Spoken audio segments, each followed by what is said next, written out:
Hi guys, welcome back to my channel. இன்னைக்கு ஒரு sweet recipe தாங்க பார்க்க போகிறோம். ஸ்கூல் விட்டு வர பசங்களுக்கு ஒரு ½ அன் ஹவர்க்குள்ளேயே டக்குன்னு செய்கிற மாதிரி ஒரு காஜா ஸ்வீட் தாங்க எப்படி செய்யலான்னு பார்க்கலாம். அதுக்கு 1 கப் மைதா எடுத்துக்கலாம். எந்த கப்பில் மைதா எடுக்கிறோமோ அதே கப்லேயே எல்லா மெஷர்மெண்ட்டுமே அளந்து எடுத்துக்கலாம். 1 கப் மைதா மாவு, கொஞ்சமாக சால்ட்டு, ஒரு பிஞ்ச் பேக்கிங் சோடா சேர்த்து எல்லா மாவுலையும் பேக்கிங் சோடா சால்ட் மிக்ஸ் ஆகுற மாதிரி நல்லா கலந்துக்கலாம். இந்த ஸ்வீட்டு சின்ன வயசில் கடையில் ஸ்வீட் பச்சின்னு நாங்கள் சொல்லுவோம். பச்சி ஷேப்லேயே நீளமாக இருக்கும். அப்போலாம் இது உள்ள தேனை ஊற்றி வச்சுருக்காங்கன்னு சொல்லுவோம். யாரெல்லாம் இதை கடையில் வாங்கி சாப்பிட்ருக்கீங்கன்னு கமெண்ட்டில் சொல்லுங்கள். இதுலேயே ஒரு 2 டேபிள் ஸ்பூன் நெய் சேர்த்து நல்லா பிசைஞ்சிக்கலாம்.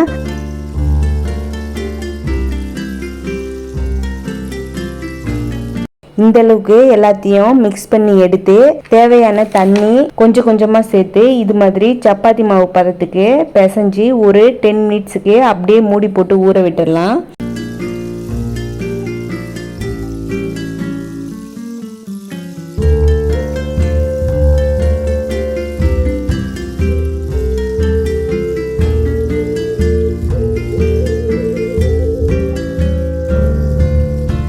இது ஊறிட்டு இருக்கிற டைம்லயே நம்ம இதுக்கு ஒரு சுகர் சிரப் ரெடி பண்ணணும். அதை சுகர் சிரப் ரெடி பண்ணிடலாம். எந்த கப்பால மாவு எடுத்தோமோ அதே கப்பாலேயே 1 கப் தண்ணி, 1 கப் சுகர் சேர்த்து நல்லா கொதிக்க விட்டுடலாம். இந்த ஸ்வீட்டு குழந்தைங்க பசங்க மட்டும் இல்லைங்க, பெரியவங்க கூட நல்லா விரும்பி சாப்பிட்ற அளவுக்கு நல்ல டேஸ்டியாகவே இருந்துச்சு.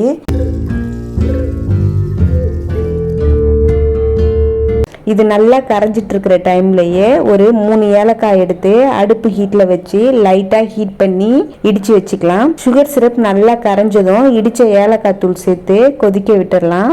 ஒரு கம்பி பதம் வர வரைக்கும் சுகர் சிரப் நல்லா கொதிக்கணுங்க. அதனால இதை நல்லா கொதிக்க விட்டுடலாம்.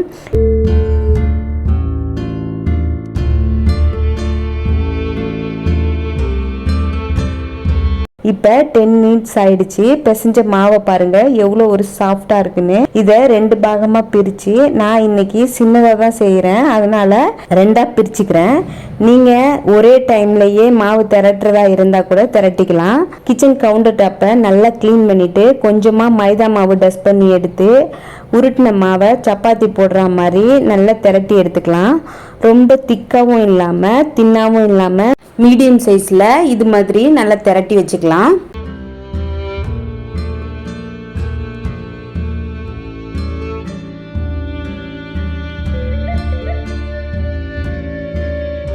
நல்லா இது மாதிரி திரட்டி வச்ச மாவில் இது மாதிரி ஆயிலை லைட்டாக தடவிக்கலாம். ஆயில் இல்லைன்னா கீ கூட ஆட் பண்ணிக்கலாங்க. நான் இன்னைக்கு கீ ஆட் பண்ணல, ஆயில் மட்டுமே ஆட் பண்ணிக்கிட்டேன். இதை நம்ம ரோல் பண்ணி எடுக்க போகிறோம். அதுக்கு ரோல் பண்ணும்போது ஒட்டாமல் இருக்க இந்த ஆயில் தடவுனதுக்கு மேலேயே கொஞ்சமாக மைதா மாவு எடுத்து இது மாதிரி ஸ்ப்ரெட் பண்ணி ரோல் பண்ண ஸ்டார்ட் பண்ணிடலாம். நான் பண்ணுற மாதிரியே கொஞ்சமாக மாவு டஸ்ட் பண்ணிவிட்டு நல்லா லைட்டாக ரோல் பண்ணி லாஸ்ட்டாக எட்ஜஸில் மட்டும் கொஞ்சமாக தண்ணி தொட்டு ப்ரெஸ் பண்ணிக்கலாம். அப்போ தான் 2 மாவுமே பிரியாமல் ஒட்டி பிடிக்கும்.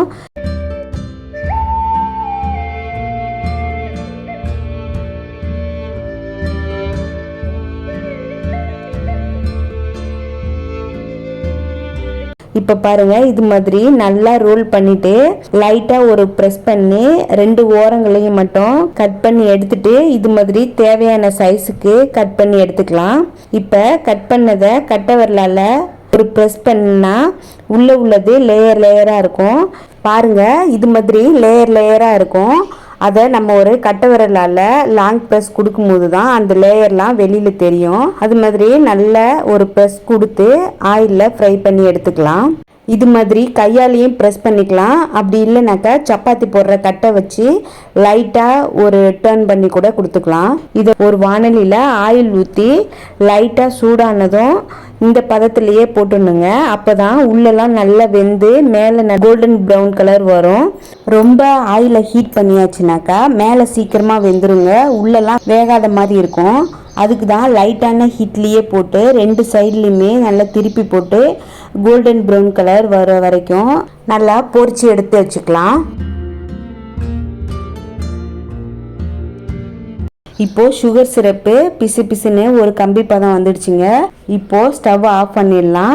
பொரிச்சு எடுத்த காஜா எப்படி லேயர் லேயரா நல்லா கோல்டன் ப்ரௌன் கலர்ல வந்திருக்குன்னு இதை அப்படியே ரெடி பண்ண சுகர் சிரப்ல போட்டு நல்லா மிக்ஸ் பண்ணி ஒரு 10 மினிட்ஸ் விட்டு 10 மினிட்ஸ்க்கு அப்புறம் ஒரு தனியா ஒரு பிளேட்ல எடுத்து வச்சிடலாம். ஒரு 10 நிமிஷம் மட்டும் சுகர் சிரப்பில் அப்சர்வ் ஆனால் போதுங்க. அதுக்கு மேலே விட வேணாம். அதுக்கு மேலே விட்டுனா மேலே உள்ளது கிறிஸ்பியாக இல்லாமல் ரொம்பவே சாஃப்டாக ஆகிடுங்க. ஒரு 10 நிமிஷத்துக்கு அப்புறம் இதை எடுத்து வச்சிடலாம். எவ்வளோ சூப்பராக வந்திருக்குன்னு பாருங்க. ரொம்பவே டேஸ்டியாக இருந்துச்சு. உடனே சாப்பிடும்போது லைட்டாக சுகர் அதிகமாக இருந்த மாதிரி இருந்துச்சு. மறுநாள் சாப்பிடும்போது உள்ள சுகர்லாம் உறிஞ்சி கரெக்டான பதத்தில் மேலே நல்லா மொறு மொறுன்னு உள்ள நல்லா பாதுஷா சாப்பிட்ற மாதிரி சூப்பர் டேஸ்டியாக இருந்துச்சுங்க. இதே அளவுகளோட இதே மாதிரி நீங்களும் செஞ்சு பாருங்க. எப்படி வந்ததுன்னு கமெண்ட்ல சொல்லுங்க. அவ்வளோதாங்க. இந்த ஸ்வீட் ரெசிபி பிடிச்சிருந்தா நம்ம சேனலுக்கு ஒரு லைக் அண்ட் கமெண்ட் பண்ணி சப்ஸ்கிரைப் பண்ணி நம்ம சேனல் growthக்கு சப்போர்ட் பண்ணுங்க. வேற ஒரு இன்ட்ரெஸ்டிங்கான வீடியோல மீட் பண்ணலாம்.